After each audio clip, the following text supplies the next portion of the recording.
नमस्कार।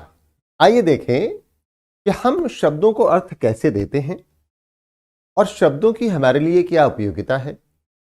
परीक्षा की दृष्टि से हमें शब्दों को जानना क्यों आवश्यक है। मैं शब्दों के बारे में कुछ और बताऊंगा भी आपको, पर पहले समझते हैं कि हम शब्दों को अर्थ कैसे देते हैं। अब समझिए बात को, हम शब्दों का अर्थ लेते नहीं हैं, उनको दे देते हैं, जबकि वो पृथक अस्तित्व है। चलिए आइए समझते हैं कैसे हम देते हैं। मान लेते हैं कि ये 6 शब्द किसी वाक्य में हैं।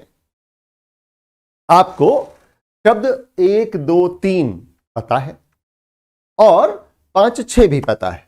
ओ वाह, मजा आ गया। अब तो 1 2 3 और 5 6 के आधार पर ये जो शब्द 4 है, इसको आप अर्थ दे देंगे। आपने अर्थ दे दिया, ठीक। अब क्या हुआ कि 4 को आपने कोई अर्थ दे दिया और यह अर्थ आपके दिमाग में बैठ गया। आप कंफर्म हो गए, आपको पता हो गया कि 4 का मतलब यह होता है। आपके दिमाग ने रजिस्टर कर लिया। कोई बात नहीं। अब अगला वाक्य आया आपके पास। अगले वाक्य में शब्द आया 1 2, जिसका अर्थ आप पहले से जानते थे। फिर 6 और 3, 6 और 3 का भी अर्थ आप पहले से जानते थे। लेकिन एक नया शब्द आ गया जो है 7 नंबर। बेहतर, इस 7 का अर्थ आप कुछ लगा लेंगे, इसको कुछ अर्थ देंगे। कैसे देंगे? 1 2 4 6 और 3 के आधार पर। यही हुआ ना मित्रों। यानी अब 7 को अर्थ देने में 4 की भूमिका भी हो गई। और ये 4 कौन सा था?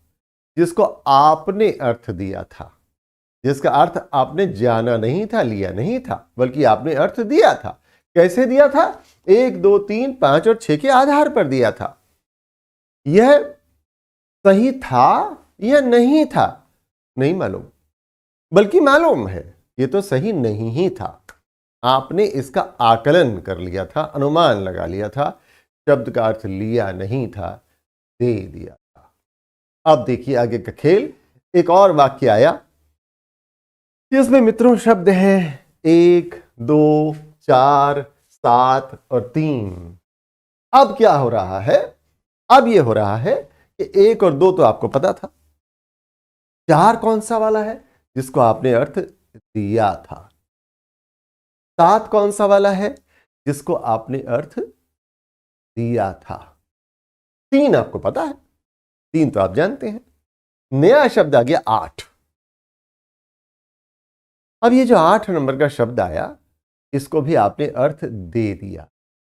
इस आधार पर दे दिया, 1 2 4 7 और 3 के आधार पर दे दिया। ये 4 7 कौन है? ये 4 और 7 नंबर के शब्द तो वो हैं जिनको आपने अर्थ दिया था, जिसका अर्थ आपको पता नहीं था, जिसका अर्थ आपने जानने की कोशिश कभी की ही नहीं, और आपने जो चाहा अर्थ दे दिया। जो चाहा, मैं कैसे कह रहा हूं मित्रों? क्योंकि यहां से आप चाह रहे हैं, यहां से आप डिड्यूस कर रहे हैं, यहां से आप अर्थ निकाल रहे हैं। ये श्रृंखला कहां तक जाएगी? अब आपको कोई एक वाक्य मिलेगा जिसमें 4 7 और 8 होंगे, कुछ कनेक्टिंग वर्ड्स होंगे, और इत्यादि, तथा, यह, जो होंगे 1 2 और 3। और आप जो डिनोटिंग वर्ड्स हैं, जिससे अर्थ निकलता है, उनको तो खुद अर्थ दे रहे हैं, अर्थ ले ही नहीं रहे हैं। अब आप समझ गए। परीक्षा की दृष्टि से मित्रों, अर्थ देना बंद कीजिए, अर्थ लेना शुरू कीजिए। इसीलिए आइए समझते हैं कि कुछ विशिष्ट शब्दों के अर्थ नीति शास्त्र की दृष्टि से क्या है। हमें परिभाषाओं को समझना होगा। तो आइए देखते हैं कुछ परिभाषाओं के अर्थ। तो पहला शब्द आइए देखते हैं, हमारे सामने है एप्टीट्यूड। एप्टीट्यूड को हिंदी में कहते हैं अभिरुचि। अभिरुचि क्या है, इसको आइए समझते हैं। अभिरुचि के विभिन्न हिंदी शब्द हैं आपके सामने। सहज योग्यता, पढ़ा नहीं सीखा नहीं, सहज योग्यता, योग्यता, कौशल, रुझान, झुकाव, हुनर, तत्परता, लियाकत, उपयुक्तता, अभिक्षमता और सहज रुझान। आपके अंदर यह नैसर्गिक होता है। स्वाभाविक रूप से आप कुछ करने में बेहतर होते हैं और कुछ करने में उतने अच्छे नहीं होते।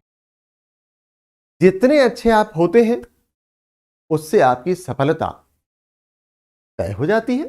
यानी your aptitude will test your attitude. अभिवृत्ति, इसकी भी बात हम अभी करते हैं, लेकिन अभिरुचि आपकी अभिवृत्ति को, your aptitude will test your attitude to determine, क्या इससे स्थापित होगा, तय होगा सक्सेस, आप कितना सफल होने जा रहे हैं। तो ये थे विभिन्न शब्द। ये एप्टीट्यूड है क्या?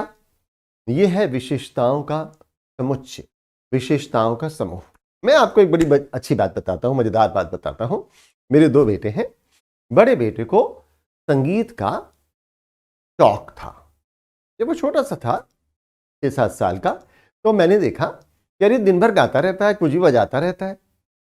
तो मुझे लगा कि इसकी अभिरुचि, अभिक्षमता संगीत के प्रति है। तो हमने एक संगीत के टीचर को उसके लिए लगा दिया।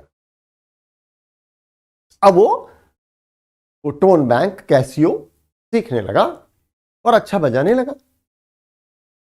छोटे वाला बेटा जो उससे 3 बरस छोटा है, वो भी खड़े होकर ऐसे देखता रहता था कि भैया सीख रहा है, भैया सीख रहा है। हमने पूछा, बेटा तुम सीखोगे? हाँ, मैं भी सीखूंगा। वो भी सीखने लगा। दोनों का प्रशिक्षण चलता रहा। कुछ महीने बाद जब हम लोगों ने देखा कि कौन कैसा बजा पा रहा है, तो देखा कि बड़ा वाला तो बहुत अच्छा बजा रहा है, छोटे वाला नहीं बजा पा रहा है। जबकि छोटे वाला अभी बड़े वाले के मुकाबले और कच्ची मिट्टी था। कच्ची मिट्टी आप समझते हैं ना, जिसको कुम्हार आसानी से गढ़ सकता है। वो तो और कच्ची मिट्टी था, उसको और आसानी से गढ़ा जा सकता था, लेकिन वो उतना अच्छा नहीं बजा रहा है। कोई बात नहीं। गर्मी की छुट्टियां आई। गर्मी की छुट्टियों में बच्चे तरह तरह की विधाओं में पारंगत हासिल करने के लिए प्रयास करते हैं। हमारे बच्चे भी थे। हमने कहा कि भाई हाँ, क्या सीखोगे? तो वो बोले हम स्विमिंग सीखेंगे, तैरना सीखेंगे, तैराकी। बहुत अच्छा। दोनों को, एक 7 साल का और एक 4 साल का, दोनों को तैराकी सीखने के लिए एडमिशन दिला दिया गया। दोनों के एक ही प्रशिक्षण के तरीके, दोनों के लिए एक ही प्रशिक्षक, एक ही समय पर जाते हैं, एक ही परिवार में पल बढ़ रहे हैं। लेकिन हुआ क्या? छोटे वाला तो पूल देखते ही खुश हो जाता था और कूद जाता था और तैरना शुरू। और बड़े वाला, आज नहीं करूंगा, अभी सीखूंगा, आज मुझे जुकाम हो रहा है। यानी उसके पास कुछ न कुछ बात ऐसी होती थी जो उसे पानी में जाने से रोकती। ये क्या हो रहा है? 2 बच्चे, एक ही परिवेश, एक ही वातावरण, एक ही शिक्षा, एक ही जैसी सुविधाएं, लेकिन फिर भी कोई एक तैरने में रुचि ले रहा है और कोई एक संगीत में रुचि ले रहा है। यही है मित्रों अभिरुचि, यानी आपकी आंतरिक क्षमता, विशेषताओं का समुच्चय। यह उचित वातावरण या प्रशिक्षण द्वारा अर्जित भी हो सकती है। किसी क्षेत्र विशेष का ज्ञान या कौशल है ये अभिरुचि या अभिक्षमता। इसकी परिभाषा मनोविज्ञान परिभाषा कोश में क्या दी गई है। हम प्रशासनिक अधिकारी होने जा रहे हैं, आप जिलाधिकारी होने जा रहे हैं, हमें क्या सही मानना है ये समझ ही लेना होगा। हमारे लिए मित्रों वह सही है जो संविधान कहता है, जो संविधान द्वारा स्थापित संस्थाएं कहती हैं, भारत सरकार कहती है।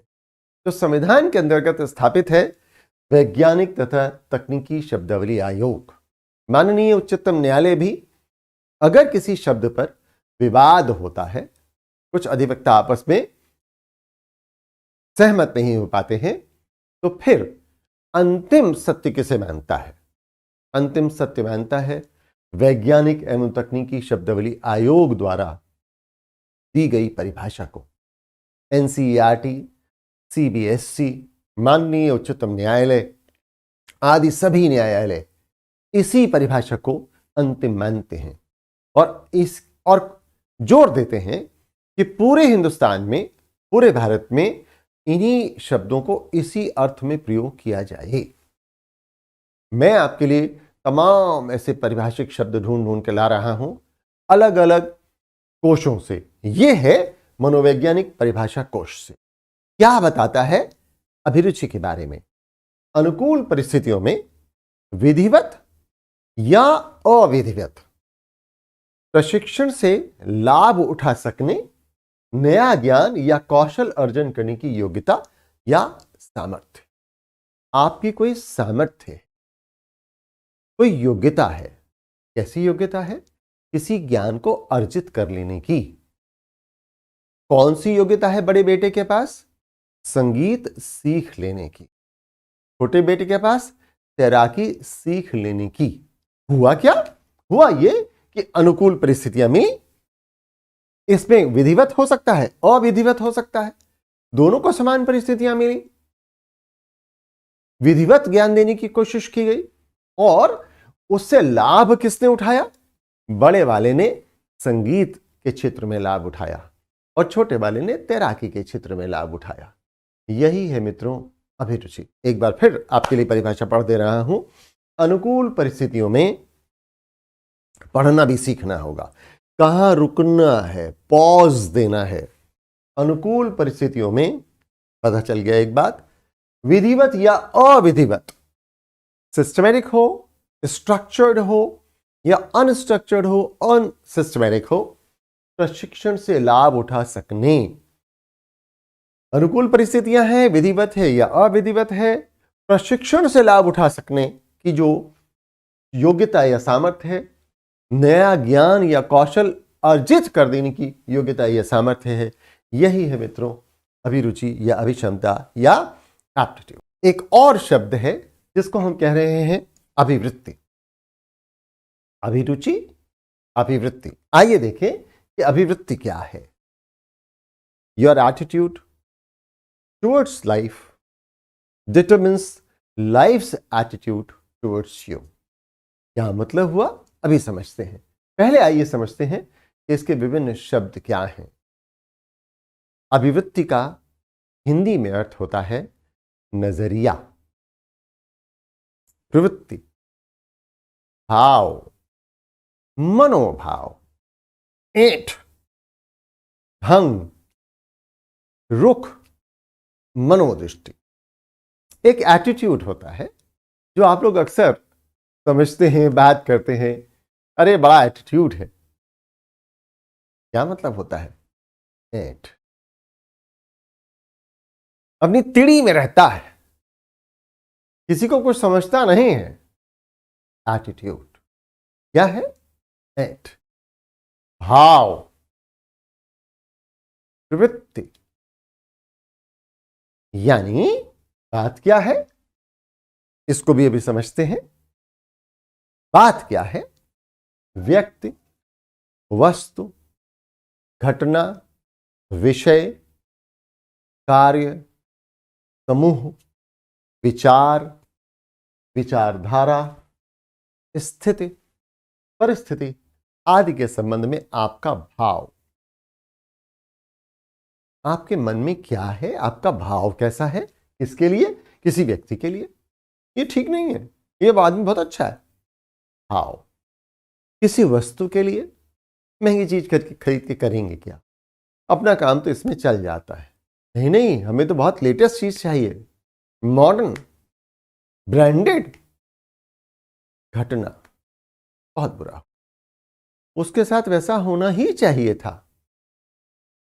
अभिवृत्ति, विषय बहुत कठिन है, बहुत आसान है। अभिवृत्ति, कार्य मैं तो ना करूंगा, मैं अवश्य करूंगा।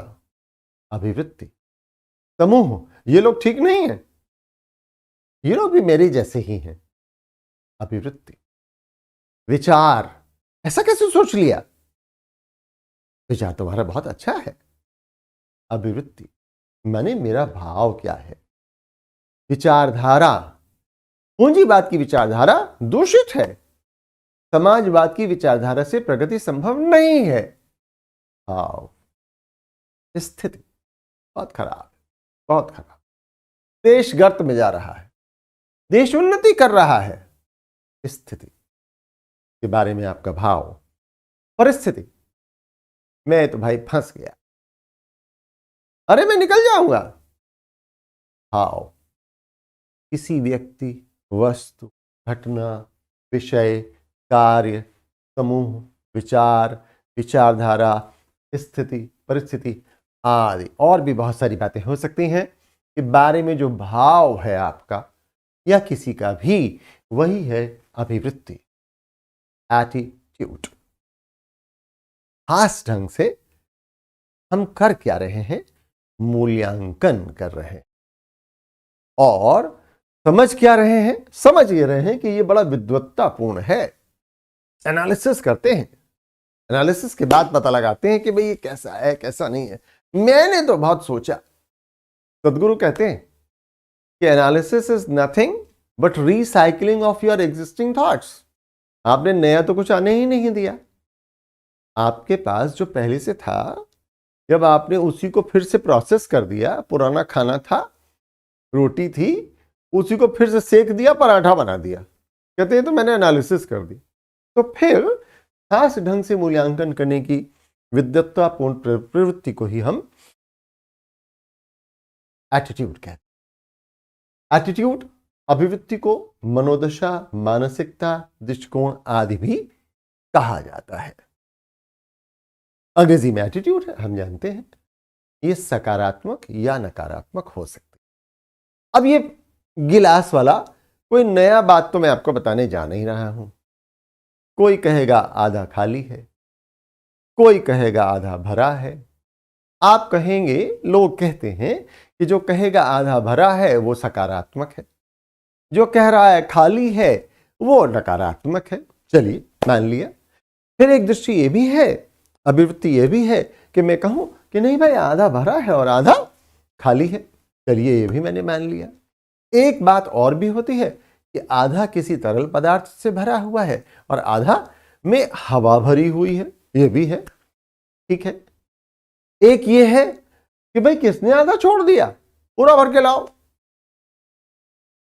दूसरा, आधा भरा है, अच्छा है, छलक नहीं जाएगा, हमें उतना ही पानी चाहिए या तरल पदार्थ चाहिए जितना इसमें था, हम तो उतना ही लेते हैं जितनी की हमें आवश्यकता होती है।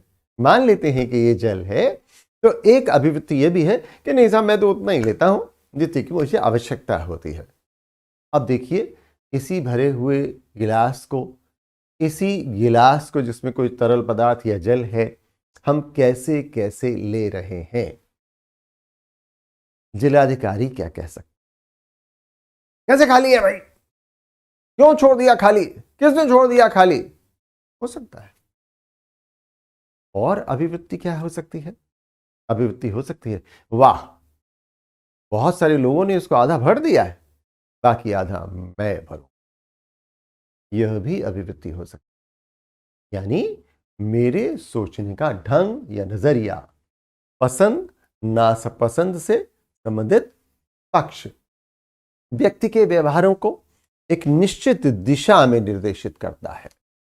आधा भरा हुआ है, वाह क्या बात है, आधा मैं भरूंगा। दूसरा, आधा भरा हुआ फेंको, उसको उठा के भरा हुआ लाओ, क्या हो रहा है? एटीट्यूड, अभिवृत्ति। अनुकूल होने पर सकारात्मक और प्रतिकूल होने पर नकारात्मक। आइए फिर से मनोवैज्ञानिक परिभाषा कोश पे जाते हैं। सापेक्षिक रूप से, अब ये रिलेटिव है, सापेक्षिक है। सापेक्षिक रूप से स्थायी विश्वासों, यानी ये विश्वास स्थायी तो है लेकिन सापेक्षिक है। कोई नई सूचना आ जाएगी तो हो सकता है बदल जाएं। सापेक्षिक रूप से स्थायी विश्वासों, भावों एवं विश्वास प्रवृत्तियों का ऐसा संगठन। कुछ बातें हो रही हैं। क्या? एक स्थायी विश्वास, दूसरा भाव, तीसरा विश्वास प्रवृत्ति, या इन सब का कोई संगठन। ठीक है? कैसा? सापेक्षिक रूप से स्थायी है। किस किस के बारे में? विश्वास, भाव या विश्वास प्रवृत्तियां जो सामाजिक रूप से सार्थक वस्तुओं, समूहों, घटनाओं एवं संकेतों के प्रति होता है।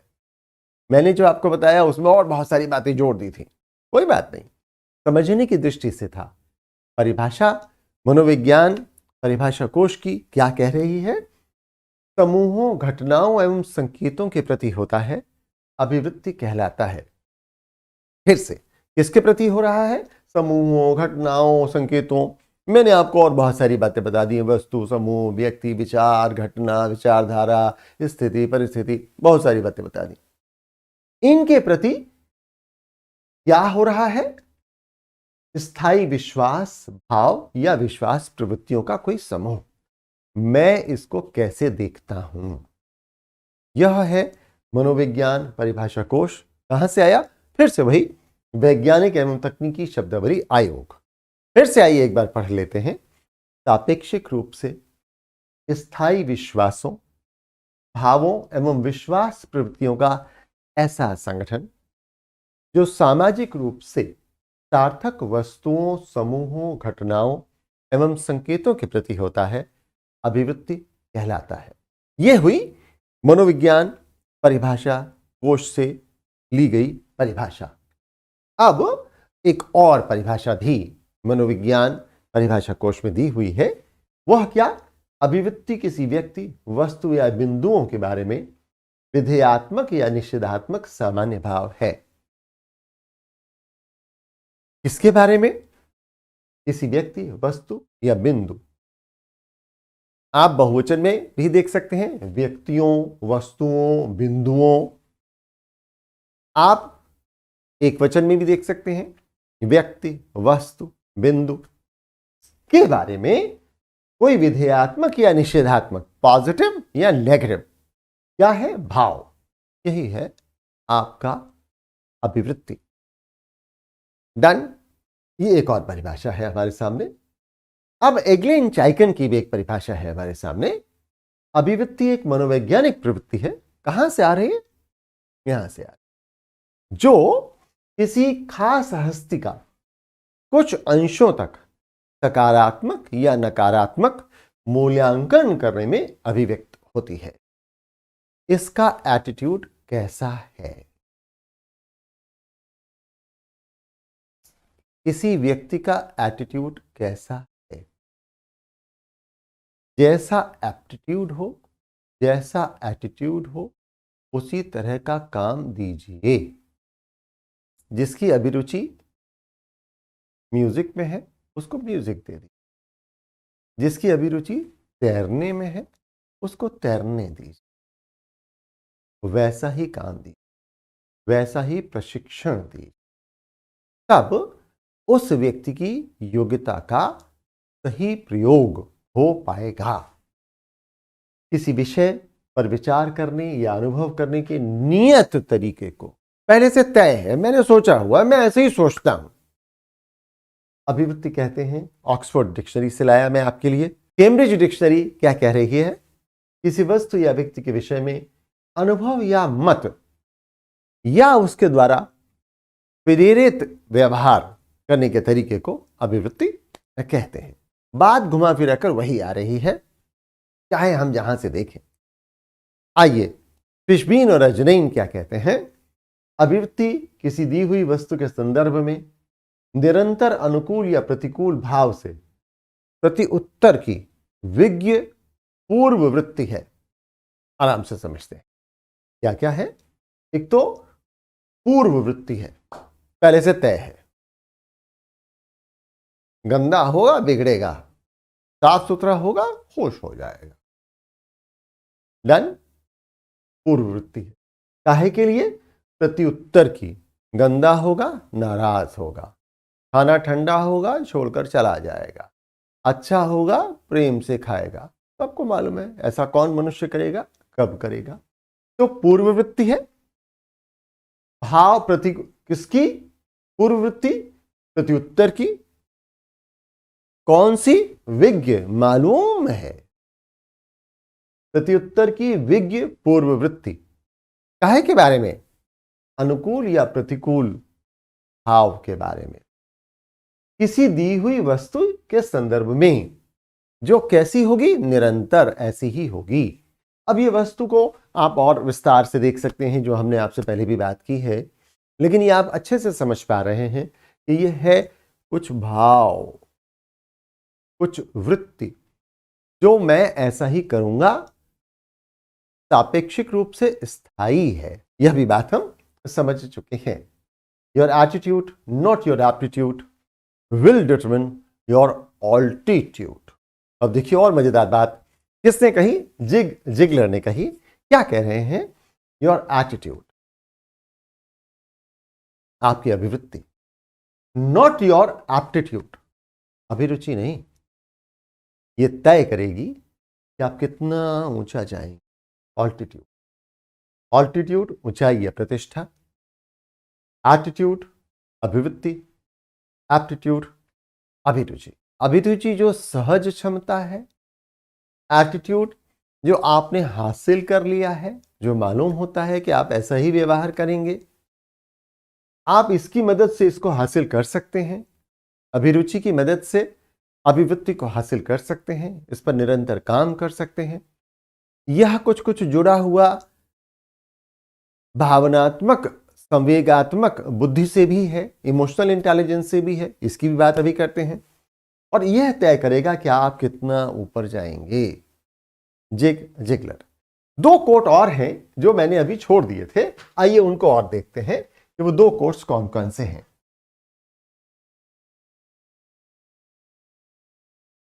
एक तो ये था, everything that irritates us about others can lead us to an understanding of ourself.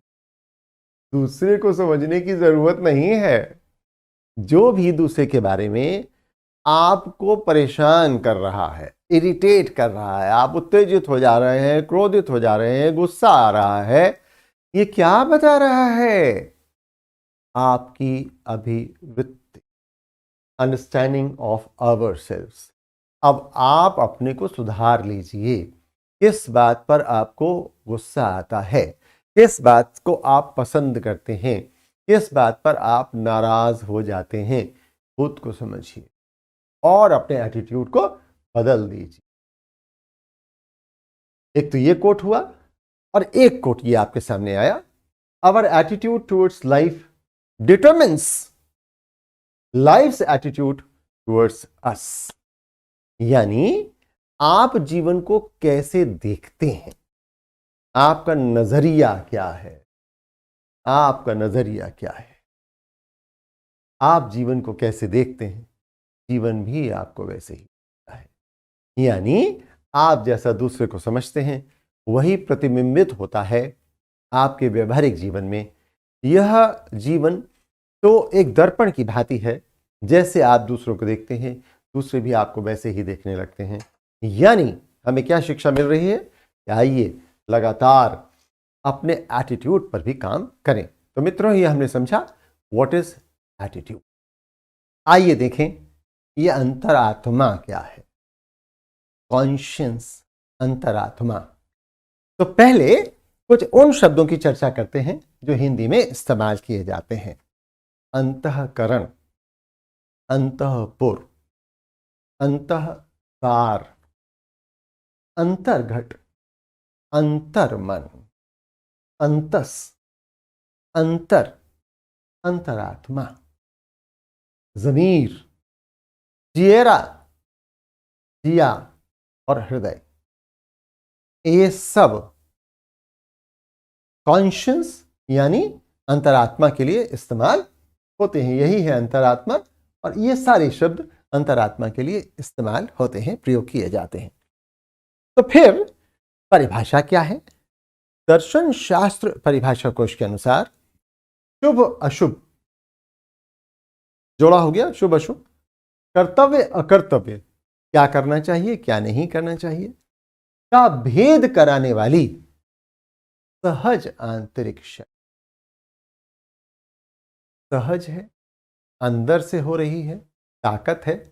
ये ताकत हमें क्या बताती है कि शुभ और अशुभ क्या है और कर्तव्य और अकर्तव्य क्या है। एकदम सिंपल डेफिनेशन। जहां आपसे अंतर्मन, अंतरात्मा, कॉन्शियस की बात की जाए, तुरंत ये परिभाषा सहज परिभाषा है, याद कर लीजिए। मैंने आपको बताया, मेरी एक रीड में बहुत मैंने स्पष्ट किया था कि ये सारी परिभाषाएं तो आपकी मसल मेमोरी में होनी चाहिए। माने आपने सुना और लिखना शुरू कर दिया, दिमाग से कुछ याद करने की, जोर लगाने की आवश्यकता पड़े ही नहीं। तो फिर यह है अंतरात्मा, ईश्वर द्वारा अंतः स्थापित नैतिक मूल्य। मूल्य यानी आपका प्रेफरेंस, प्रधानता, प्राथमिकता, क्या आप करना चाहेंगे, कहां से आ रहा है। अंतः स्थापित नैतिक यानी शुभ अशुभ, गलत सही, उचित अनुचित का ज्ञान देने वाला किसने दिया? ईश्वर ने दिया। तो यह है कॉन्शियस अंतरात्मा। अंतरात्मा मनुष्य को उचित अनुचित का ज्ञान कराने वाली एक मानसिक शक्ति है। अंदर से आवाज आती है कि क्या करना उचित होगा और क्या करना उचित नहीं होगा। और अंदर वाली आवाज को आप अगर इग्नोर कर दें तो वो आपको कहीं ना कहीं कचोटती रहती है। मुझे याद है कि जब मैं विद्यार्थी था तो मैं कुछ दवाई खरीदने गया। यहीं प्रयागराज में कमला फार्मेसी होती थी, वहां मैं गया। मैंने 20 रुपए दिए और दवा खरीदी। वहां जो महिला बैठी हुई थी उन्होंने मुझे रुपया वापस किया, यह मानते हुए मानो मैंने 50 रुपए, 30 रुपए का नकद फायदा। 200 रुपया महीना खर्चा आता था, 15% एडिशनल मिल गया। विद्यार्थी को लेके चला आया हॉस्टल। ज्यादा देर रोक नहीं, अंतरात्मा कचोट रही, मान नहीं रही थी। वापस साइकिल उठाई, गया और उन महिला को क्षमा याचना सहित दिया कि मैम आपने मुझे 30 रुपए एक्स्ट्रा दे दिए हैं तो ये आपको मैं लौटा रहा हूं। सही और गलत का ये भेद आखिर कहां से आ रहा है? अंदर वाला बता रहा है। बाहर वाले को भी पता है लेकिन अंदर वाला फिर उसको करने नहीं दे रहा है। यानी यह मनुष्य के नैतिक मार्गदर्शन का एक आंतरिक स्रोत है और विशेष स्थिति में मार्गदर्शन करता है कि कौन सा नियम नैतिक है और कौन सा अनैतिक है। अंतरात्मा का ज्ञान वास्तविक होता है, इसके अनुभव इंद्रियातीत होते हैं, माने हम उनको 5 सेंसेस से पकड़ नहीं सकते। एक सिक्स्थ सेंस है जो 5 इंद्रियों के परे है और यह व्यवहारिक जीवन में हमारी मदद करता है। हम व्यवहारिक जीवन में अंतरात्मा के महत्व को यदि नकार देते हैं तो हम हमेशा कष्ट में रहते हैं। हम व्यवहारिक जीवन में अंतरात्मा के महत्व को नकार देते हैं, लेकिन वास्तविक एवं यथार्थ ज्ञान अंतरात्मा का ही होता है। मित्रों, रविंद्रनाथ जी मरते दम तक ये कहते रहे कि मैं वह गीत गा नहीं पाया जो गाना चाहता था। यानी उनके अंतर्मन में कोई गीत था। तो उनके मित्रों ने उनसे कहा कि आपने 6000 से अधिक गीत लिखे हैं और आप अभी भी कह रहे हैं कि वो गीत आया नहीं। तो रविंद्रनाथ जी ने यही कहा कि ये 6000 गीत उस गीत की भूमिका मात्र थे, उस गीत के निकलने से पहले निकले गीत हैं। अभी भी मेरे मन में वह गीत कोई है जो मैं गाना चाहता हूं। और मित्रों, यह अंतरात्मा हमें न्यायाधीश के समान दंड देने से पूर्व मित्र के समान चेतावनी देती, मित्र की तरह आपके साथ खड़ी रहती है, बताती है कि क्या सही है क्या गलत है, और न्यायाधीश के समान आपको दंड भी दे सकती है। मैं रुपया लेकर हॉस्टल चला गया, अब इस अंतरात्मा ने मुझे दंड देना शुरू किया। इसने मित्र की भांति मुझे उस समय भी बताया था जब मैं कमला फार्मेसी से ये 30 रुपया अतिरिक्त लेकर हॉस्टल की तरफ जा रहा था, और फिर न्यायाधीश ने निर्णय दिया कि मैं इसको वापस करके आऊं। यह है अंतरात्मा। अगला वह शब्द जो निरंतर हमें भ्रमित करता रहता है, वह है धर्म। आखिर ये धर्म क्या है? ऑक्सफोर्ड लर्नर से मैं अंग्रेजी की ही मीनिंग आपके लिए ढूंढ लाया। कैसे ऑक्सफोर्ड लर्नर में धर्म को डिफाइन किया गया है, यानी धर्म को भी इसी तरह से, इसी वर्तनी यानी स्पेलिंग के साथ ऑक्सफोर्ड लर्नर डिक्शनरी में दिया गया है। धर्म एक इंडिपेंडेंट शब्द है, रिलीजन नहीं है, धर्म है। धर्म क्या है? ऑक्सफोर्ड लर्नर डिक्शनरी कहती है ट्रूथ और law that affects the whole universe. दूसरा कहती है, कहां से आया है? संस्कृत से, जिसका मतलब क्या है? लिटरली डिक्री और कस्टम, कैसे हम करते आते हैं। तो धर्म हिंदू और मुसलमान नहीं है, सिख और ईसाई नहीं है, जैन और बौद्ध नहीं है, परंतु धर्म है क्या? धार्यति इति धर्मा, जो धारण करने योग्य है वही धर्म है। ईसाई भी जो धारण करता है वो धर्म है, मुसलमान जो धारण करता है वो उसका धर्म है, जो जैन धारण करता है वो उसका धर्म है, हिंदू जो धारण करता है वह उसका धर्म है। तो फिर हिंदू क्या है या मुसलमान क्या है? तो भारतीय संविधान संशोधन 42 स्पष्ट करता है, जब ये बताता है कि India is a secular country, तो वो धर्म निरपेक्ष नहीं कहता, पंथ निरपेक्ष कहता है। यानी धर्म क्या है? धार्यति इति धर्म, जो धारण करने योग्य है वही धर्म है। सबसे उचित धारणा, अर्थात जिसे सबको धारण करना चाहिए। धृति क्षमा दमोस्त्यम शौचमिंद्रिय निग्रह धीर विद्या सत्यम क्रोधो दशकम धर्म लक्षणम। मनुस्मृति से हमने ये श्लोक लिया और जो बता रहा है कि धर्म क्या है, इसको धारण किया जाए। धारण क्या किया जाए? धृति, धैर्य, क्षमा, क्षमाशील होना, दम, नियंत्रण, अपनी वासनाओं पर नियंत्रण करना, अस्तेय, चोरी न करना, शौच, अंतरंग और बाह्य शुचिता, इंद्रिय निग्रह, इंद्रियों को वश में रखना, धी, बुद्धिमत्ता का प्रयोग, विद्या, ज्ञान की पिपासा, सत्य, मन वचन और कर्म से सत्य का पालन, और अक्रोध, क्रोध न करना। यही दशकम धर्म लक्षणम, यही 10 धर्म के लक्षण हैं। यह स्पष्ट हुआ। भारतीय संविधान संशोधन 42 ने भी स्पष्ट किया कि धर्म और पंथ अलग अलग हैं। धर्म क्या है? जो धारण करने योग्य है, जिसका हिंदू, मुसलमान, जैन, बौद्ध, सिख, ईसाई, यहूदी इत्यादि से कोई लेना देना नहीं है। आप ध्यान रखें कि जब भी परीक्षा में प्रश्न का उत्तर दें तो पंथ निरपेक्ष ही आप लिखेंगे, धर्म निरपेक्ष नहीं लिखेंगे। जब जब आप धर्म निरपेक्ष लिखेंगे तो वो माना पंथ निरपेक्ष ही जाता है। लेकिन क्यों आप ऐसी गलती करें? आप तो पंथ निरपेक्ष लिखिए ना। 42वें संशोधन ने तो स्पष्ट कर दिया, सेक्युलर, पंथ निरपेक्ष।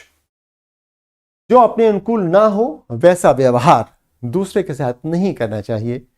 यह धर्म की कसौटी है। गोल्डन रूल क्या है? कि जो व्यवहार मुझे अपने लिए स्वीकार्य नहीं है वह मैं दूसरों के साथ नहीं करूंगा। एक और शब्द है हमारे पास, इमोशनल इंटेलिजेंस। भावनात्मक बुद्धि। आइए देखें बुद्धि क्या है, फिर भावनात्मक समझेंगे, फिर भावनात्मक बुद्धि भी समझ लेंगे। तो बुद्धि क्या है? चतुर, सयाना, विज्ञ, समझदार, होशियार। किसको कहते हैं बुद्धिमान? आइए देखते हैं यह बुद्धिमान किसे कहा जाए। जब भी कोई परिस्थिति ऐसी होती है जिसमें आप निर्णय नहीं ले पाते हैं, उलझन में रहते हैं, दुविधा में रहते हैं, डिलेमा होता है, तो आप किसी बुद्धिमान के पास जाते हैं। ये क्यों बुद्धिमान है? एक, इसके पास ज्ञान है, डेटाबेस है, जानता है कि किसका कारण परिणाम का संबंध है, कैसे होने से क्या होता है। इसके पास अनुभव भी है, एक्सपीरियंस, पढ़ा लिखा है, अनुभवी है, और अब ये क्या कर पा रहा है? परिस्थिति को समझ पा रहा है, एबिलिटी टू अंडरस्टैंड सिचुएशन। अब इसने सिचुएशन को समझा, अपने पास इसके डेटाबेस है, एक्सपीरियंस है, कुछ कुछ पढ़ा लिखा है, कुछ अनुभव है। जो परिस्थिति के तथ्य हैं उनको ज्ञान और अनुभव के आधार पर समझा, एक दूसरे से जोड़ा और अप्लाई कर दिया। यही नॉलेज हो गई, यही बुद्धि हो गई, यही इंटेलिजेंस हो गई। यानी इंटेलिजेंस क्या है? जिसको हम चतुर, सयाना, विज्ञ, समझदार या होशियार कहते हैं। यह वह मानसिक शक्ति है जो वस्तुओं और तथ्यों को समझने, उनमें आपसी संबंधों को खोजने तथा तर्कपूर्ण ज्ञान प्राप्त करने में सहायक हो। यही है बुद्धि या इंटेलिजेंस। इतनी बात हो गई। आइए आगे समझते हैं संवेगात्मक क्या है, इमोशनल क्या है। संवेग संबंधी या भाव संबंधी। आपके भाव निरंतर बदलते रहते हैं, उनमें उच्चावचन होता रहता है। आप क्रोधित होते हैं, भाव अलग होता है। आप प्रसन्न होते हैं, भाव अलग होता है। आप करुणामय होते हैं, भाव अलग होता है। आप में सहानुभूति होती है, भाव अलग होता है। आप किसी की मदद करने चल देते हैं, भाव अलग होता है। आप इग्नोर कर देते हैं, भाव अलग होता है। तो यह है भाव। यानी अब हम आइए देखते हैं कि यह भावनात्मक या संवेगात्मक बुद्धि क्या है। स्वयं की एवं दूसरों की भावनाओं को समझने, व्यक्त करने और नियंत्रित करने। दो बातें हो गई। एक तो भावनाएं हो गई। किसकी भावनाएं हो गई? मेरी और दूसरों की। मुझे क्रोध आ रहा है, क्या करना है? व्यक्त करने और नियंत्रित करने। व्यक्त करना और नियंत्रित करना कब हो पाएगा? जब इसको समझ पाएंगे कि मुझे क्रोध आ रहा है। मैं प्रसन्न हूं जब मैं समझ पाऊंगा कि मैं प्रसन्न हूं, जब मैं समझ पाऊंगा कि मैं आह्लादित हूं, मैं समझ पाऊंगा कि मुझे सहानुभूति की भावना मुझ में आ रही है। तो पहले क्या हुआ? बोध, यानी समझ पाए, और अब इसको व्यक्त करें और नियंत्रित करें। इस पर कार्य भी कर सकते हैं। तो ये तो हुई समझने, व्यक्त करने और नियंत्रित करने की बात। किसकी? अपनी और दूसरों। जिसके पास भी इतनी क्षमता आ जाए, मुझे लगता है अब तो भगवान हो गया। अपनी भावनाएं समझ जाए, उसको व्यक्त करे, नियंत्रित करे। दूसरों की भावनाएं समझ जाए, उसको व्यक्त कर दे। आपको गुस्सा आ रहा है, अरे मैं समझ गया। आप बहुत नाराज हैं, अरे मैं समझ गया। क्या बात है भाई, आप खुश हुए, मैं बहुत खुश हुआ आपके साथ। और फिर उसको कैसे हम चैनलाइज कर दें, नियंत्रित कर दें। काहे के लिए? अपने उद्देश्यों की प्राप्ति के लिए, उसके साथ संबंध विकसित करने के लिए, साथ साथ सामंजस्य बिठाकर काम करने के लिए। यह हो गया इमोशनल इंटेलिजेंस। अब आप समझ पा रहे हैं कि किसी भी प्रशासनिक अधिकारी, जिला अधिकारी के लिए ये इमोशनल इंटेलिजेंस कितनी जरूरी है। 4 तरह की बुद्धि या इंटेलिजेंस किसी भी मनुष्य के पास होनी चाहिए। एक, आधारभूत, fundamental physical intelligence, PQ, physical body awareness and skilful use. मेरी शरीर की क्षमता कितनी है, मैं इसको कैसे बढ़ा सकता हूं, मैं इसको कैसे बनाए रख सकता हूं, और इसका मैं कुशलतापूर्वक प्रयोग कैसे करूंगा। पढ़ना भी चाहेंगे तो तब तक पढ़ नहीं पाएंगे जब तक शरीर साथ नहीं दे। तो अपने शरीर के बारे में जानिए। ये हुआ PQ। अब इसके बाद देखिए आ गया IQ, यानी मैथ्स एंड वर्बल इंटेलिजेंस। ये यहां दिमाग का खेल हुआ। मुझे कितनी चीजों के बारे में पता है, कितना मैं जानता हूं, ज्ञान, बुद्धि। इसके बाद आया EQ, इमोशनल क्वोशंट, यानी managing ourselves and our relationships well. मैं अपनी भावनाओं को समझता हूं, उनको नियंत्रित कर पाता हूं, व्यक्त कर पाता हूं। इसी तरह से मैं दूसरों की भावनाओं को समझता हूं, व्यक्त करता हूं, नियंत्रित करता हूं। ये IQ के बाद आ गया EQ। और उसके बाद चौथा आता है मित्रों SQ, that is spiritual quotient, यानी आप प्रकृति के साथ कैसे जुड़े हुए हैं, आप किसी सर्वशक्तिमान को कैसे समझ पाते हैं, कैसे आप ये जान पाते हैं कि आप किसी एक लार्जर कॉस्मोस का एक छोटा सा हिस्सा है। यानी inner wisdom guided by compassion, equanimity, inner and outer peace. आप समझ पाते हैं कि ये ईश्वर की इच्छा है, मैं अपना प्रयत्न करूंगा लेकिन फल ईश्वर की इच्छा के अनुसार मिलेगा। तो ये 4 क्वोशंट्स हो गए मित्रों, PQ, IQ, EQ, SQ। इसको हम इस तरह से भी देख सकते हैं। आज शारीरिक क्षमता, भावनात्मक क्षमता, मानसिक क्षमता और आध्यात्मिक क्षमता। यह है क्या? घटनाओं के संबंध में अपनी भावनात्मक प्रतिक्रियाओं को नोट करने की कला। हम क्या समझना चाह रहे हैं कि भावनात्मक बुद्धिमत्ता को कैसे विकसित करें। आप इमोशनली इंटेलिजेंट हैं, इसमें कोई संदेह नहीं है। आप कुछ ना कुछ तो इमोशनल इंटेलिजेंस रखते ही हैं। अब इसको और कैसे विकसित कर लें? पहला चरण, घटनाओं के संबंध में अपनी भावनात्मक प्रक्रियाओं को, प्रतिक्रियाओं को नोट कीजिए, समझिए। मैंने कागज पे नोट कीजिए ऐसा नहीं, बट मेंटल नोट भी बना सकते हैं। समझ लीजिए कि ओहो हो ऐसा होता है तो मैं कैसा करता हूं। अपने शरीर पर ध्यान दीजिए। जब भी आपकी भावनाएं बदलती हैं, सांस बढ़ती है या घटती है, शरीर क्रोध में कांपने लगता है, शिथिल पड़ जाता है, वगैरह वगैरह, तो शरीर को भी देखिए कि वो कैसे रेस्पॉन्ड कर रहा है।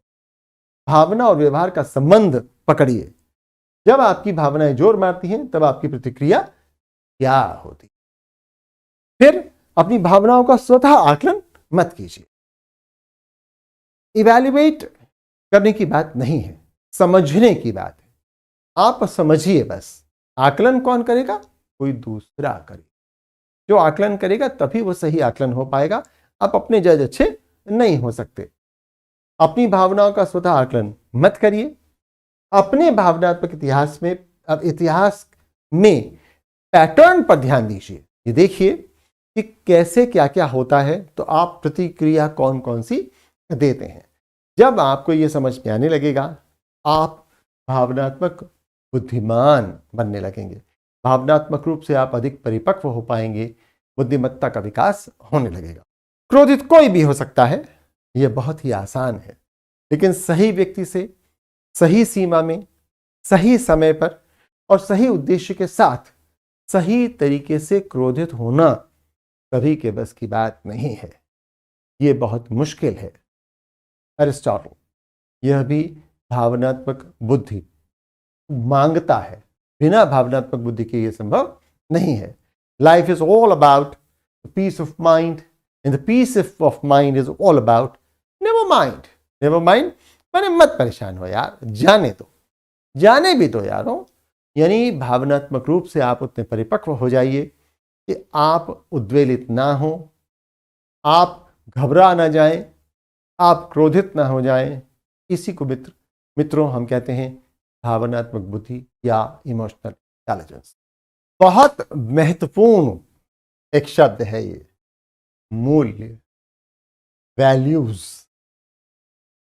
पूरा एथिक्स इसी के इर्द गिर्द घूमता रहता है। सामाजिक मूल्य, पारिवारिक मूल्य, प्रशासनिक मूल्य, व्यक्तिगत मूल्य और भी पता नहीं कौन कौन से मूल्य। अब अगर किसी अजनबी से बात करें तो वो क्या समझे कि मूल्य क्या है, तो वो तो वही समझता है जो प्राइस हमने दिया कि सामान खरीदने का, मूल्य। आइए देखें कि मूल्य के शब्द हिंदी में क्या क्या होते हैं। मैं इस पूरे को सिद्धांत एवं मूल्य की दृष्टि से आपको समझाने की कोशिश करूंगा। अभी हम पहले आइए समझते हैं कि मूल्य के विभिन्न हिंदी के शब्द क्या हैं। पहला, गणित में मान। Value of x is 4। हो गया, आप समझ गए मूल्य का मतलब। दूसरा, आदर करना, किसको कितना सम्मान दे रहे हैं। तीसरा, आदर्श, जिसको हम अपने लिए अनुकरणीय मानते हैं। फिर है उपयोगिता, मेरे लिए कितनी वैल्यू है इस कमीज की, मेरे लिए कितनी वैल्यू है इस फोन की, उपयोगिता। फिर है कदर, मैं इसकी कितनी कदर करता हूं, आई वैल्यू योर रिलेशनशिप। ओह, यानी संबंधों के लिए भी वैल्यू आ रहा है। फिर कदर करना, वो एक ही बात होगी। कीमत, इसकी क्या वैल्यू है भाई, इस सामान की क्या वैल्यू है, इस फोन की क्या वैल्यू है, कमीज की क्या वैल्यू है, पेन की क्या वैल्यू है, कीमत। फिर कीमत आंकना, भाई आपने हमारे मकान की कीमत जरा कम लगा दी, वैल्यू कम लगाई है, हमारा मकान तो 1 लाख का है, 1 करोड़ का है, आप इसको 80 लाख का बता रहे हैं। कीमत आंकना या कीमत ठहराना या कीमत लगाना। फिर अगला शब्द देखिए आ रहा है गुण। भाई ये बहुत वैल्यूएबल आदमी है। क्यों वैल्यूएबल आदमी है, बहुत गुणी है। इतने गुण किसी एक व्यक्ति विशेष में मिलना मुश्किल है। फिर क्या है, मोल। मोल तो वही है जो कीमत है, यह भी आप समझते हैं। फिर है गुण ग्राहक होना, माने ये आदमी वैल्यू करता है। हीरे की कदर तो जौहरी जानता है। गुण ग्राहक होना। मैं आपको एक कहानी सुना दूं इस पे, चलिए सुनाता हूं। एक धोबी था, उसका गधा उसके साथ ही रहता था। ऑफ कोर्स धोबी और गधा साथ साथ रहते हैं। गधे पे से कपड़ा लाद के नदी किनारे ले जाता है, धोता है, सुखाता है, गधे पर लाद कर ले आता है। इसके पास कोई काम ही नहीं था, बरसात का सीजन था, कहां कपड़ा धोए कहां सुखाए, तो धोबी का काम बंद था।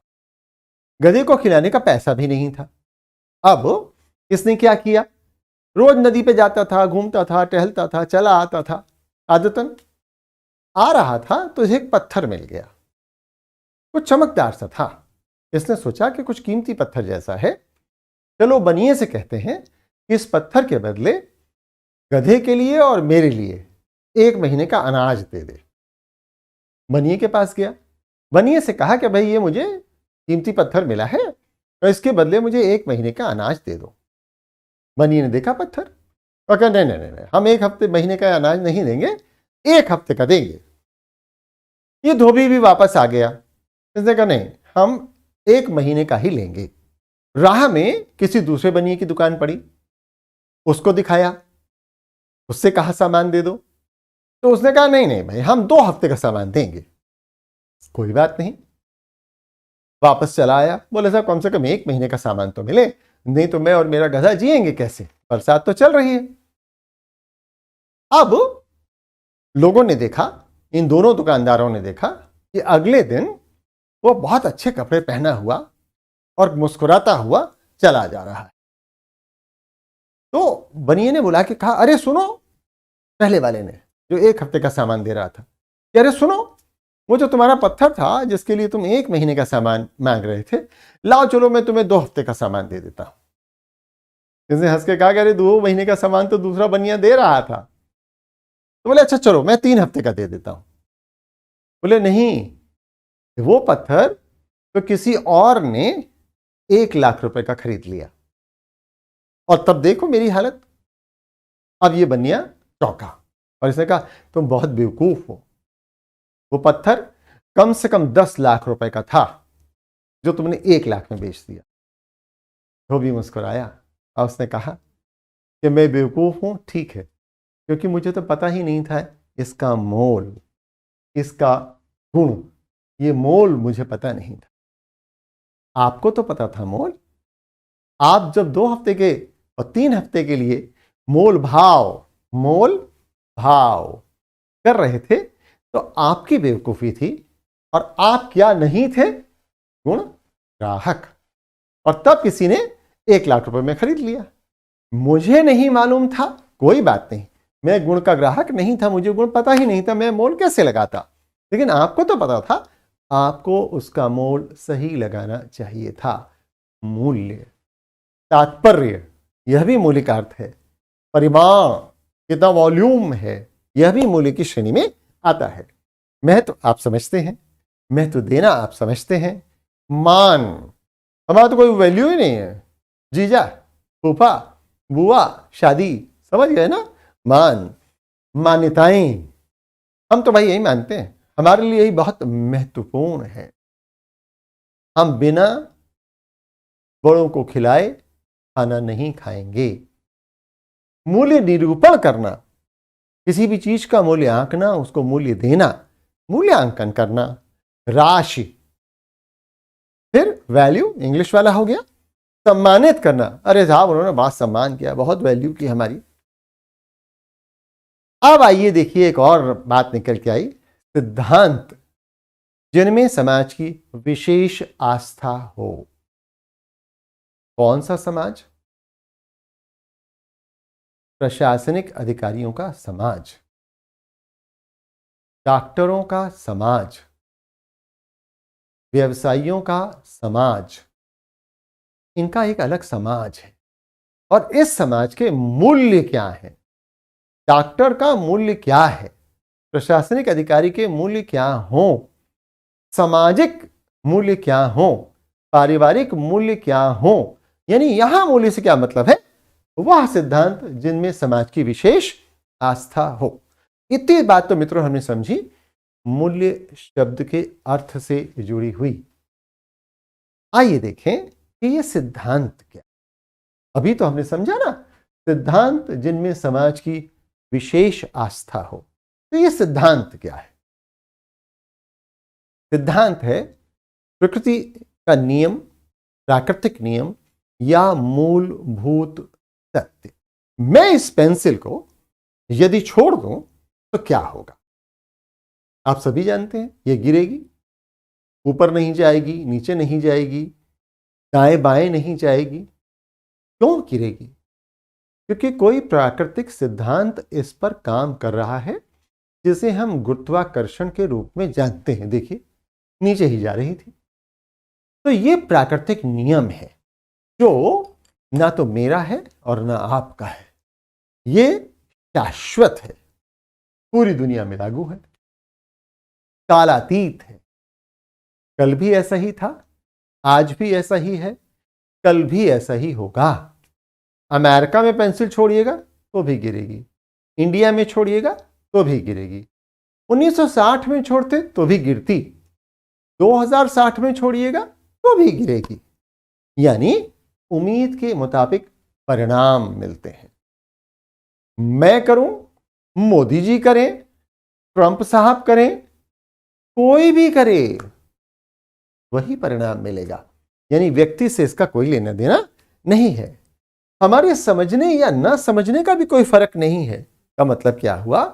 मेरे को समझ में आए या ना आए कि ये पेंसिल आखिर गिरती क्यों है, क्या पेंसिल को फर्क पड़ेगा? या पेंसिल गिरना बंद कर देगी? ऐसा नहीं होगा, पेंसिल गिरेगी ही। हमारे समझने या ना समझने का कोई अंतर नहीं है। समझ में आने पर स्वयं स्पष्ट हो जाता है और समर्थ करने वाला बन जाता है। कैसे? हमें पता चल जाता है कि किसी सामान को ऊपर से नीचे लाना है तो ढोकर लाने की जरूरत नहीं है। यदि उसमें क्षति की संभावनाएं कम है तो लुढ़का दो, गुरुत्वाकर्षण से चला आएगा। डाल हिला दो, सारा फल अपने आप गिर जाएगा। सारा फल ऊपर नहीं जाएगा और कहीं नहीं जाएगा, आपने तो सिर्फ हिलाया।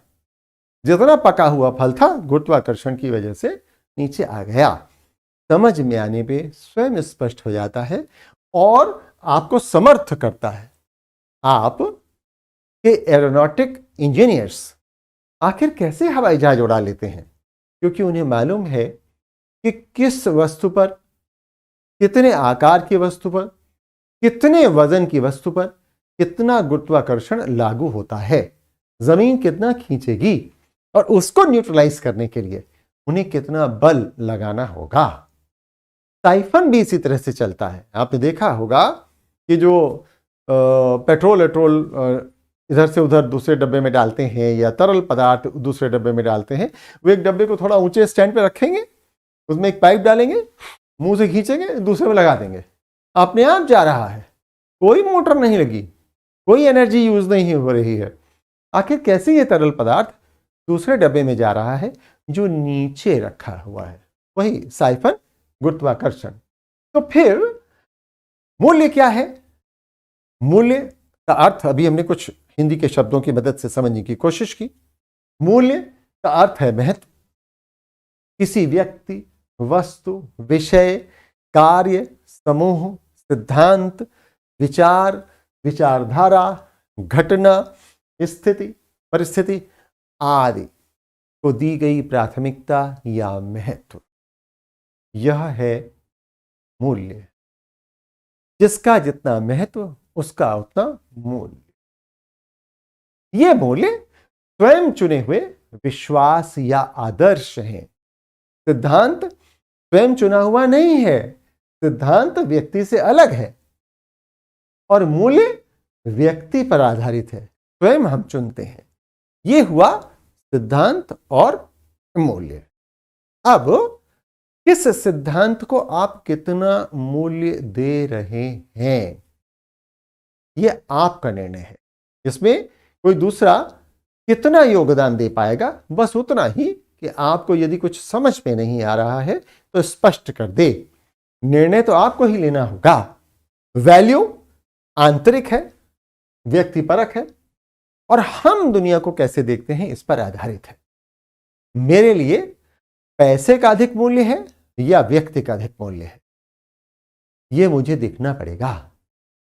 धोबी ने इस चमकते हुए पत्थर को, जिसे वह यह नहीं समझ पा रहा था कि हीरा है, कैसे मूल्य दिया, कैसे इसका मूल्यांकन किया, कितना महत्व दिया, और बनिए ने कितना दिया? मूल्य। यह परवरिश, समाज और व्यक्तिगत सोच से भी प्रभावित होता है। आइए एक और उदाहरण लेते हैं। मान लीजिए कि आपके घर में मेहमान आए हैं और आपके घर में कोई एक छोटा नौकर है, वो ट्रे में नए कांच के गिलास में पानी ला रहा है। लड़खड़ाया, ट्रे डगमगाई, गिलास गिर गए। क्या क्या प्रतिक्रियाएं हो सकती हैं? आमतौर से देख के नहीं चलते हो, गिलास तोड़ दिया, अरे संभाल के, चोट तो नहीं लगी, घबराओ मत बेटा, दूसरी बार ले आओ। ठीक, दो ही बातों को पकड़ता हूं। आइए, एक, गिलास तोड़ दिया, दो, चोट तो नहीं लगी। इसको महत्व दिया, गिलास को महत्व दिया या नौकर को महत्व, वस्तु को महत्व दिया या व्यक्ति को महत्व? यही है मूल्य। गिलास को महत्व दिया तो क्या परिणाम होगा, उस व्यक्ति के मन में क्या विचार उत्पन्न होंगे, समझते हैं। व्यक्ति को महत्व दिया तो उस व्यक्ति के मन में क्या विचार उत्पन्न होंगे, हम समझते हैं। आपकी दोनों में से किसी भी एक प्रतिक्रिया पर मेहमान के मन में क्या भावना जागृत होगी, मेहमान आपके बारे में क्या सोचेगा, यह आप समझते हैं। यानी आप किसी एक प्रतिक्रिया पर जो भी परिणाम होने वाले हैं, कोई रोक नहीं लगा सकते। आपने प्रतिक्रिया की, किस आधार पर की कि किसको आप महत्व देते हैं। जो प्रतिक्रिया आपने की उसके परिणाम पूर्व निश्चित हैं। अगर आप गिलास को महत्व दे रहे हैं तो मेहमान भी ये समझेगा, करे इसको नौकर की कदर नहीं है। नौकर भी ये सोचेगा, बताइए मुझे चोट लग गई, इसकी कोई कदर ही नहीं है, गिलास टूट गया, इसकी कदर है। और अगर आप ये कहते हैं अरे कोई बात नहीं बेटा, चोट तो नहीं लगी, मेहमान भी समझेगा कि आप कितना मनुष्य का ख्याल रखते हैं, नौकर की कदर करते हैं। नौकर भी समझेगा कि अरे साहब तो बहुत अच्छे हैं, मेरा ख्याल करते हैं। इसके परिणाम क्या होंगे? आपके बारे में मेहमान की भी और इस नौकर की भी धारणा बेहतर होगी। अगर धारणा बेहतर होगी तो फिर वो आपके नौकर आपकी अच्छी सेवा करेगा, मेहमान आपके बारे में अच्छी राय दूसरों को भी देगा। यानी मूल्य क्या परिणाम देंगे यह भी आप समझ पा रहे हैं। आइए देखें कि सिद्धांतों और मूल्यों में फिर अंतर क्या हुआ। सिद्धांत प्राकृतिक नियम हो गया, मूल्य सामाजिक मानदंड।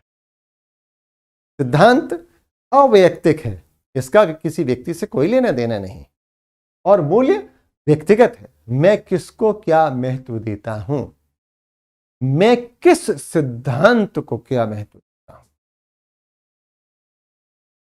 किस समाज में किस सिद्धांत को महत्व दिया जाता है। तथ्यात्मक है और यह भावना पर आधारित है। सिद्धांत वस्तुपरक है, ऑब्जेक्टिव, यह व्यक्तिपरक है, सब्जेक्टिव। सिद्धांत स्पष्ट है लेकिन मूल्य तर्क योग्य है। आप इस पर बहस कर सकते हैं कि आप इसको मूल्यवान क्यों मानते हैं, इसको मूल्यवान मत मानिए, मैं किसको मूल्यवान मानता हूं, आप भी उसी को मूल्यवान मानिए। लेकिन सिद्धांत पर आप कैसे बहस करेंगे? आप इस पेंसिल पर बहस कर सकते हैं कि ये गिरेगी कि नहीं गिरेगी, इस पर कोई बहस संभव नहीं। यह है सिद्धांत। सिद्धांत और मूल्य में अंतर। प्राइस इज वॉट यू पे, value is what you get. देखिए वॉरेन बफेट ने कितनी सुंदर बात कही। कीमत वह है जो आप चुकाते हैं, जो आप देते हैं, लेकिन मूल्य वह है जो आपको मिलता है, महत्व मिलता है, या जो आपको एक आंतरिक सुख मिलता है जिसकी मदद से आप कुछ हासिल करते हैं।